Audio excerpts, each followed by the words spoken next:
आज हमारे पंचायत में बोर खनन कार्य कराया गया ताकि पानी की समस्या हर वार्ड हर पारे में पानी की समस्या थी जो वो दूर हो सके।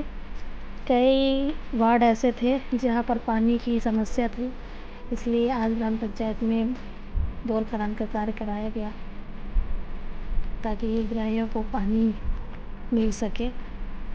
आपके गांव में इस बार बोर हुआ या नहीं, कमेंट्स करके ज़रूर बताइए।